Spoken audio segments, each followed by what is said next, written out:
Hi everyone, and welcome to your weekly woo. Doing it a little different this week. There's a lot of noise going on in my home, so if you hear that, please excuse it, and let's jump right in. We got Elm for our plant ally, and the key words in this deck are trust, intuition. This is corroborated by the fact that we got Celestite as our crystal, as our mineral ally. Celestite being a crystal that helps us align with angelic energies, spirit guides, higher vibrational energies that are a part of ourself and also outside of ourself.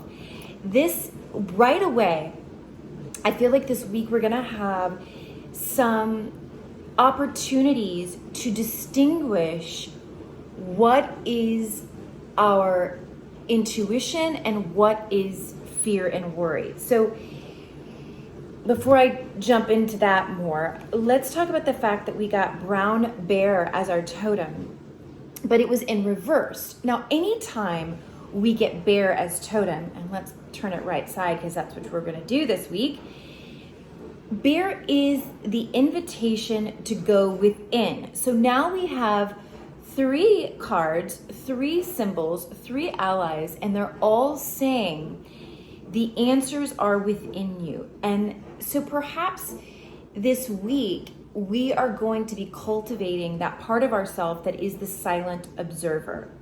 But I also want to just give you this permission slip. Your intuition is going to be on point. So if you're having a hunch, a feeling, if you're hearing inner guidance, go with it. And if you need inner guidance on something, if there's an issue or a person in your life that's perplexing you, this week, all you really have to do is get still and quiet and observe the situation. It's like the situation is going to resolve itself. Your job is to be still and let it do so. Let the answers come to you. Now, elm is a tree that embodies gentleness and kindness. So it's like, again, it's almost like deer energy, the deer totem, where it's like, yes, you're moving towards your desires, you're moving, you're taking action in your life, but you're doing it with gentleness. You're doing it with a sense of space between the moments. I don't know if that even makes sense, but it's like, how aware can you be without trying to grab and like demand the answer? It's like the more this week, the more that we are like trying to paw at something, the more elusive it's going to be. So it's really about trusting that the answers you need are going to be manifest. They're going to come, and more than likely they're going to come when you're meditating. Now this can even be, when you're dreaming, like before you go to sleep and you have an issue in your life that you're wanting resolution with, you can literally say to your higher self, whatever it is you believe in that is guiding you, and ask that or those to show you in your dream, to give you messages in your dream, whether it's through symbols or stories or even memories. So this week, that's going to be really potent. Now, in this deck, Celestite, this deck actually has animal spirits for each crystal. And the animal spirit for Celestite is whale. And I think this is really fascinating for this week because whale's energy, it's like the record keeper of Earth, of the Earth story from the beginning of time. So there is this ancient energy that is wanting to come through you to guide you. And the way we can access that energy is by making sound, literally by working with our own voice, the tone of our voice, through humming or chanting, or sometimes it's screaming in a pillow, right? But in the shower, especially in the bath, if you're in a pool, if you're in a natural body of water, a lake, an ocean, a river, to experiment with releasing sound and allowing that to open your intuition. So it's sort of like you're working with the throat chakra to expand that energy so that it expands up into the third eye, opening that and opening the crown. So I guess in meditation, it's an invitation to work with chanting and intoning when you're in a meditative space. Also, I feel like elm tree, if you can find an elm tree where you are, or work with that flower essence, the relationship you would have with this plant, whether you're sitting up against it, whether you're hugging it, whether you're ingesting it in your water by using it as flower essence, it is going to help you open up to that quiet voice within. So let's talk a little bit about the difference between fear and intuition. The intuitive voice isn't frantic or frenetic. It is usually comes in a way that we would describe as calm, level-headed, right? It's not a shriek, it's a whisper.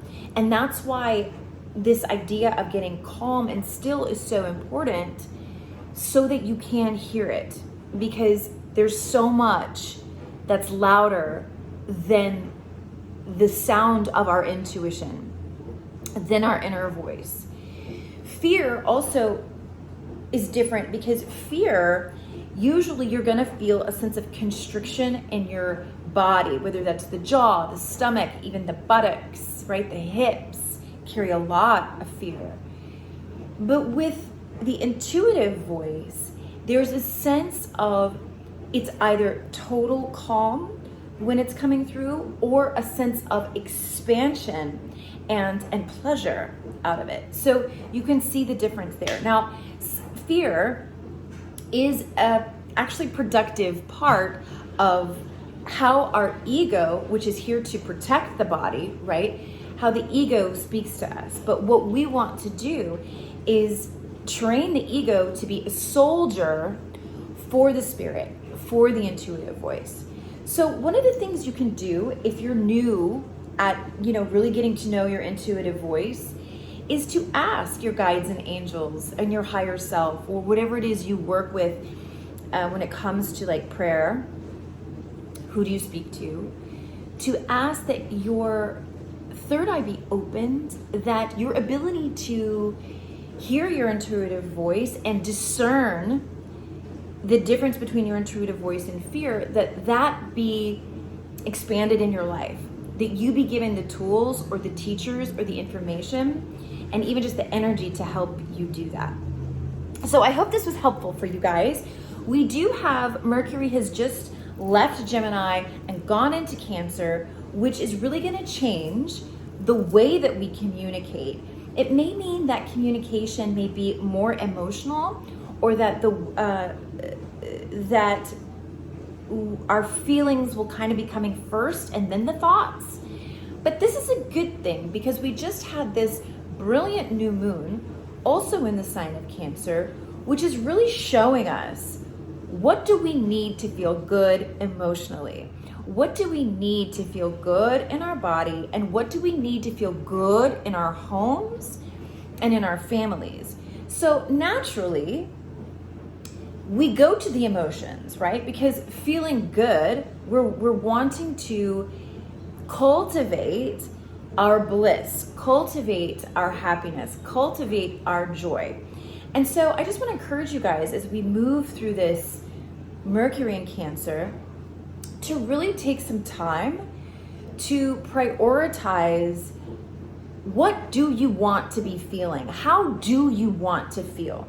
Because if you don't make that distinction, you can't really work with this energy as productively as the opportunity is going to present.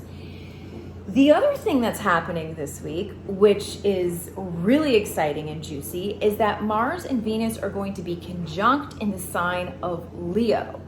Now, for all you people who are fire signs, it's just really for everybody, but this is some hot, this is like hot girl summer, hot boy summer.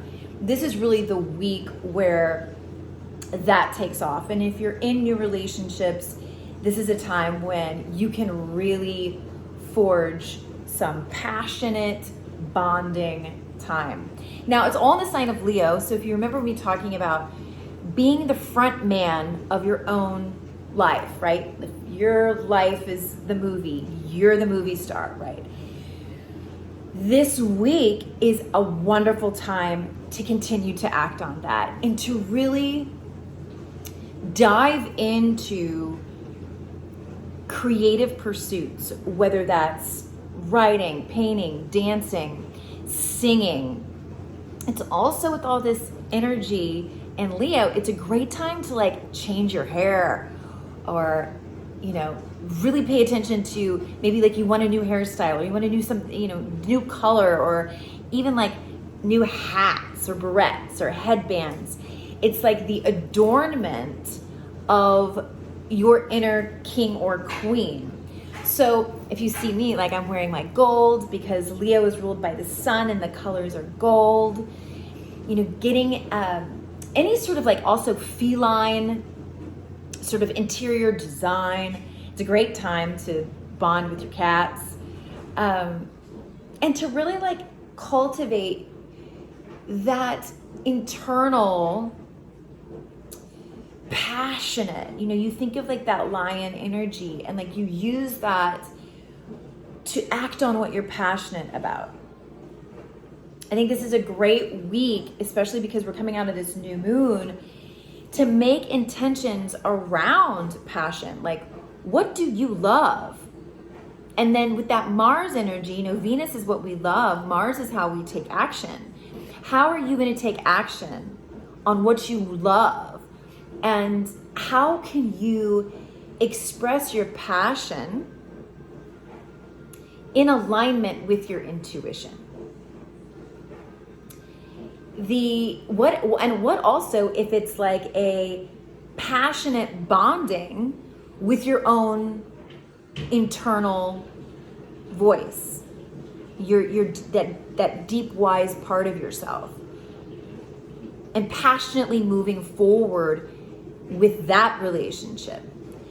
I also feel like, trust your hunches this week, because more than likely you're going to be right, and then you're going to see that manifest, and then that's going to make you trust your intuition even more. It's like an accumulative effect. The more you trust your intuition proves itself to be accurate, then the more you're going to trust it, right? It's like the beautiful snowball. So I hope you guys enjoyed this week. If you have any questions, of course, you can email me at info@thegoodwoo.org. I am not taking new clients right now, but if you'd like to be put on a wait list, please email me and let me know. And I will let you guys know when those sessions open back up. Enjoy this week. I feel like we're gonna have some time to like get really intimate with ourselves and our internal voice. And I also feel like we're gonna have opportunities to then take that intimacy with self and bring it to the table with others. That be that family, be that friends, or be that your lover. So enjoy it. Thanks so much for viewing.